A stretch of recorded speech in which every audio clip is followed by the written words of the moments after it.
am I doing?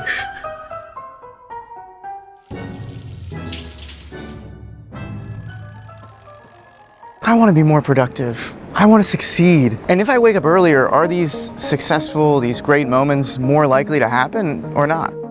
For 30 days, I decided to wake up at 4 a.m. no matter what. So the first days were an extreme struggle. I set my alarm from 4 to 4:30 a.m. using the Sleep Cycle app, prepared my clothes for the next day, and got ready for that first early morning start. And the first morning was rough.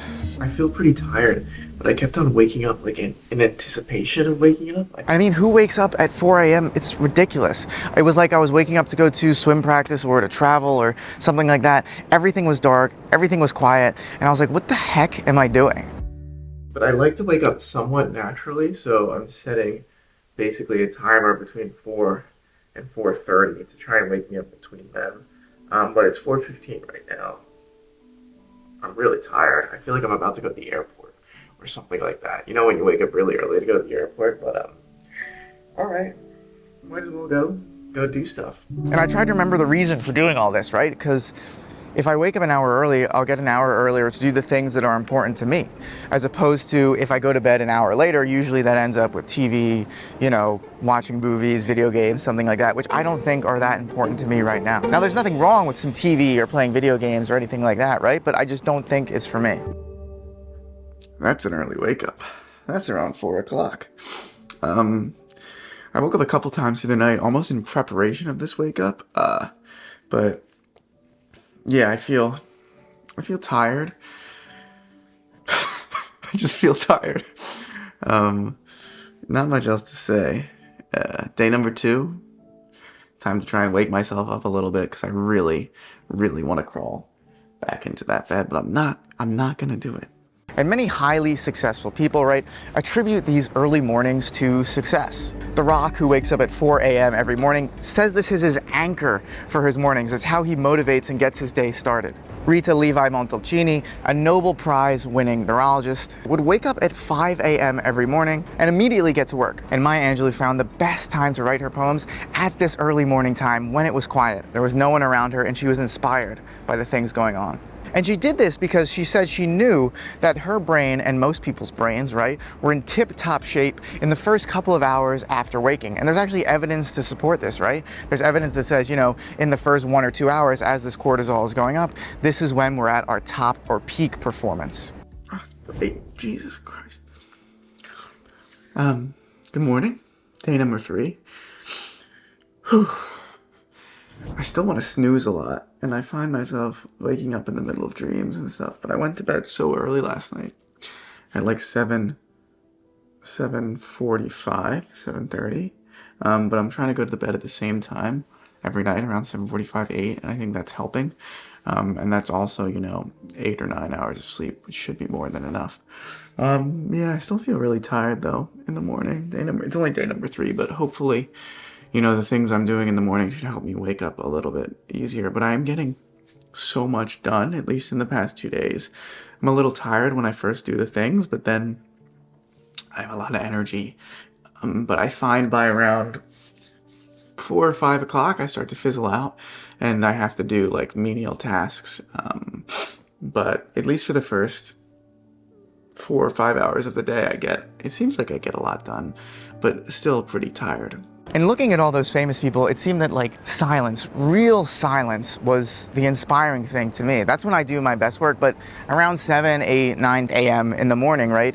Things just happen, you know, you have to help the family doing something, you have to drive somewhere, you get a phone call, you have to reply to emails. But between kind of 4 and 7 or 8 a.m., there's nothing really going on. And also, that busy work that starts to happen around 8 a.m., for me at least, was not the important work, was not the deep work, was not the thing that moved the needle forward.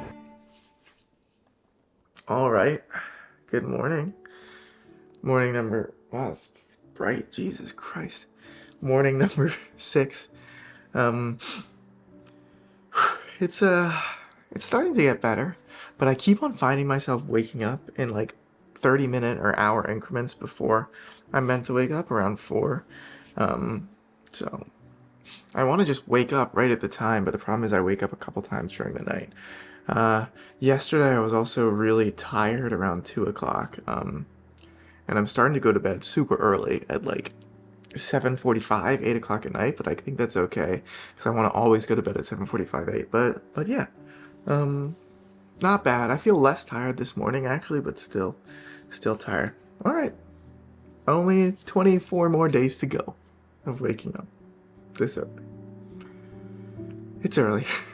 Now, the second most exciting thing for me waking up in early was the idea that this sets the tone for the rest of the day. Navy SEAL Admiral McRaven, who oversaw the operations of SEAL Team 6, attributes a lot of his success to waking up early and just making his bed. If you make your bed every morning, you will have accomplished the first task of the day. It will give you a small sense of pride, and it will encourage you to do another task, and another, and another. And by the end of the day, that one task completed will have turned into many tasks completed. Making your bed will also reinforce the fact that the little things in life matter. If you can't do the little things right, you'll never be able to do the big things right. And if by chance you have a miserable day, you will come home to a bed that is made, that you made. And a made bed gives you encouragement that tomorrow will be better. So if you want to change the world, start off by making your bed. Morning number 8. So the thing I'm also noticing is there's a little bit of like inability to interact with humans in a normal way, because when you go to bed at like 8 p.m., that's like when most like dinners are at like 7 and stuff, and if you want to go out at the weekend and stuff, because I'm waking up at 4, I just go to bed so early, and I have a little bit of FOMO of not doing that stuff, but it's okay. I'm trying this experiment. I'm fine doing it. But yeah, it's like 4:15 in the morning, day number 8. Still hard. I was hoping my body would adjust, but it's still hard to wake up. All right, 22 more days. Days 3 to 10 were really bad. I was on the edge of giving up pretty much every single day. No matter what I was reading on the internet about how good it is to wake up early, I just felt like I was sacrificing my sleep and therefore sacrificing my productivity and therefore destroying the point of the entire experiment. Around day 9, however, I read these 2 books, The Miracle Morning and The 5 a.m. Club, and they said that morning routines are everything. Morning routines set up the rest of the day, kind of like what Admiral McRaven said. So they emphasize kind of you should do something form of exercise to get sweating early in the morning, maybe a meditation, journaling, you know, all this cliche stuff that you hear all the time. But I think the important stuff for me was saying, listen, when you wake up, you're not just gonna like drag around and be slow and do stuff. When you wake up, if you know exactly what you're doing, you can get right into it. And when you get right into what you know what you're gonna do, that sets you up for doing the good things. So for example, if I wake up and do 5 to 10 minutes of exercise right away, that's gonna be really, really tough. And if I do that, it's gonna be easy to meditate or write or start doing my deep work. And day 10, I tried this new plan with exercise, and it changed everything. All right, day number 12. The routine seems to be helping a little bit. Like, the beginning of it really sucks, doing the exercise and like doing the bright light. But then, you know, having a coffee, doing some work, it helps me kind of get everything in motion. But still tired. Still getting some good stuff done though now. Like getting some good work done, but tired. All right, we're nearly halfway. Day 11, 12, and 13, I still had the sleepiness, but I knew the activities I was gonna be doing in the morning. I knew the tasks ahead. I knew how to take control of the day. So it's day number 14. I'm feeling good. I woke up at like 4:01. Just turned on this camera so I can talk to you guys about it, and it's I feel pretty good. I have energy this morning. Like I'm ready to go do the exercise and all this kind of stuff. Maybe I'll get sleepy later in the day, but this is the first time I'm actually waking up like feeling not super tired, and that I'm waking up super early. Maybe it just takes 2 weeks to kind of get your body in the zone. I'll tell you one thing that doesn't change though.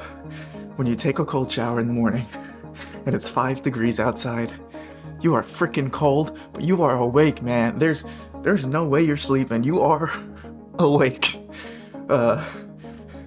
Will I shiver for the next 20 minutes? Yes. There's nothing else to that.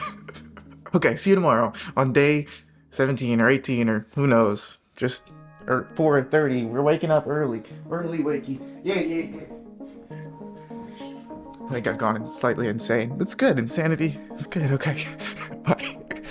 The morning routine, I think, has really helped me. Just like helping me like wake up when I first wake up, which I feel like sets off my day in motion to let me fall asleep at like a reasonable time at like 7:45 or 8, because I think I need probably between 8 and 9 hours of sleep, and if I fall asleep at 7:45 and wake up, sometime around 4, then I usually get at least that 8.5 hours. But yeah, I didn't really record much in the past couple days because it's been pretty straightforward. Some mornings I still wake up a little slow. It's just really dark outside, but it's not bad. It's not bad. I started noticing some insane benefits. Number one, more time. Transplanting 2 hours at night from like 8 to 10 p.m. in the morning, from 6 to 4 a.m. in the morning, those 2 hours are extremely different, right? So the 2 hours from 8 to 10 p.m. at night, I'll do nothing, right? I'll watch TV, play video games or something like that. But those 2 hours from 4 to 6 a.m., I'll do that morning routine. I'll start some work. I'll get changed and ready for the day. And that means that around 6 a.m., I've completed really good tasks and I have so much time ahead of me. The other amazing thing, and probably my second most favorite thing, was the solitude that was generated from this. I remember waking up at 4 a.m., no one was emailing me, no one was calling me, and it was just this great time for me to work on what's important to me. Day number 25, we are starting to wake up before 4 a.m. Isn't that crazy? Before 4 a.m.? Oh my God. And then finally, the third benefit, I think, for me doing this was personal toughness, right? It showed me, even though those 2 weeks, of course, it's not the hardest thing in the world, right? But it was hard for me to wake up at 4 a.m. I really wanted to stay in bed. No one else was doing this, and I was missing out on other things like this. And doing it really allowed me to kind of focus on building myself up. So it's day 30, 4 a.m. challenge. It's over. I can't believe it's over. Still a little tired in the mornings, but the second half, after I made it through 2 weeks, were really great. I mean, I started to do so much stuff in the mornings, and then it felt really good because by the time it was like 8 o'clock or 9 o'clock or 10 o'clock in the morning, and there was, everyone started doing their regular life stuff. I had to, drive places, all this kind of stuff. By that time, I'd already done a good amount of work. So it didn't feel like, I was getting stressed out by all these people doing stuff. As soon as you get up, it's fine. I think it's just actually getting up and taking action is the hardest part. And I think that helped me for the rest of the days of the stuff I did things, because now that I was able to take action and get up by doing this, for me, hard thing, waking up between 4 and 4:30 in the morning, I was able to, take action and go on the bike for 5 minutes. I was able to take action and open the Word document where I was typing a script. And it really is not the actual typing that's the hard part. It's the first part of action. That's the really, really hard part. It's rolling out of bed. It's opening the Word document. It's stepping into the cold shower. It's working on emails. It's recording videos and stuff like that. It's pressing the button. It's pressing that start button. And I think the biggest thing I've learned throughout this is the time, whatever. Who cares when you wake up? I really don't know if waking up early makes that big a difference. I think it did for me, because essentially I'm transplanting hours from the night when I'm not productive to the morning when I am productive. But I think the most impactful thing for me was getting much better at just hitting that start button. If you can change that part of your brain that takes action instead of just like, I'm gonna open up another thing on my phone, I'm gonna do another thing on the TV, and you can be one of those people that like hits the button that says, go, we're gonna do it. I know that I need to do it, so I'm just gonna get up and do it. It's monumental. And of course, there were some days, as you saw in the beginning, when I messed up, when I woke up really late or just failed the day. And I think that's okay, actually. I think I was being too strict with myself with these routines and the time frame and stuff like that. So going forward, what I'm gonna do is I think I'm gonna wake up between 4:30 and 5. I'm gonna set that sleep timer app between 4:30 and 5. And then the other thing I'm gonna do is I'm still gonna do the morning routine Monday through Friday, but then Saturday and Sunday I'm gonna sleep in until like 5:30. I know it's crazy, like 5:36. But always try to go to bed at the same time every night at like 8 o'clock. Going to bed at the same time every single night at 8. And then stop looking at my phone at 6, reading for an hour, no screens for an hour, all that kind of good stuff really helped me go to sleep. But yeah, that's it. Cool experiment. I'm gonna keep doing something similar. So for now, it's not gonna be from 4 to 4:30. It's gonna be from 4:30 to 5 a.m. But overall, do you have to wake up early to be successful?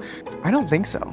I know many people who do much, much better work late at night. But if you wake up earlier, will it help you accomplish more? Maybe, maybe. It did for me. And it's why I'm gonna stick to it. For me, it built this mental toughness, gave me some extreme and amazing solitude, and gave me an extra 2 hours every single day, which is 14 hours a week, which is like 500 hours a year, probably more. I can't do math. 700 hours a year. The world is quiet in the morning. My phone doesn't buzz, which means my head doesn't buzz. The only things around me are, wind sounds, squirrels, nature. There aren't people talking to me. There aren't pings on my phone. And I think I like a pingless world. Thank you so much for watching, and I will see you on the next one.